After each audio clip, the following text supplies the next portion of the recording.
कैमूर में एक शख्स का एक बार नहीं बल्कि दो बार घर बसा। लव मैरिज भी नहीं, अरेंज मैरिज। लेकिन दोनों ही बार उसके साथ धोखा हो गया। दोनों ही शादियों के बाद वो पिता बना, लेकिन दोनों ही दफा बीवियों ने उसे धोखा दे दिया। ना शादी टिकी और ना ही बीवियां।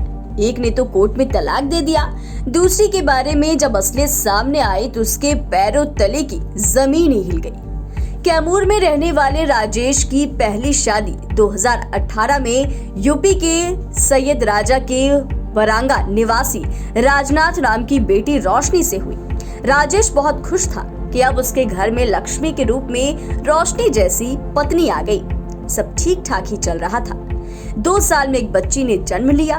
घर के सभी लोग खुश थे, लेकिन जब पत्नी बच्ची के साथ मायके गई तो सारी खुशी पर पानी फिर गया।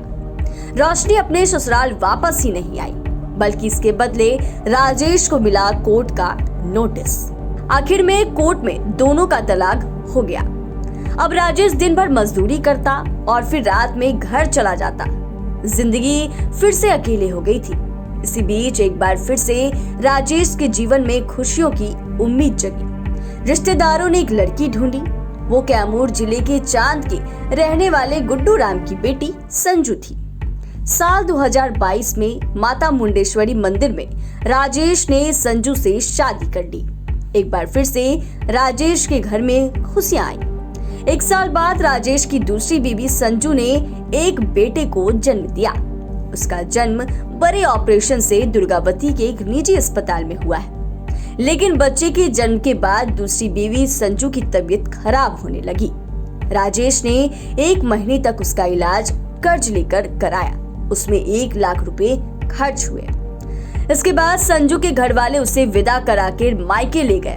कुछ दिन बाद राजेश जब अपनी दूसरी पत्नी संजू से मिलने ससुराल पहुंचा तो उसके साथ ससुराल वालों ने गाली गलौज की, यहाँ तक कि मारपीट भी की। ठगा सा राजेश मायूस होकर अपने घर लौटा और परिवार को सब कुछ बताया। राजेश और उसके माता पिता का कहना है कि राजेश की पत्नी इसलिए आना नहीं चाहती क्योंकि उसके पिता ने पहले ही गुजरात के किसी विजय सिंह ठाकुर को उसे पैसे देकर बेच दिया था।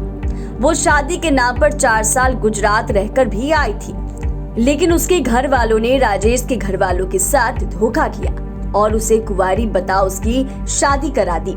अब खुद ससुराल वाले मान रहे हैं कि जिसने पैसा दिया है उसी के साथ बेटी को भेजेंगे। राजेश अब कोर्ट में गुहार लगाने जा रहा है, जहां से उसे इंसाफ की उम्मीद है।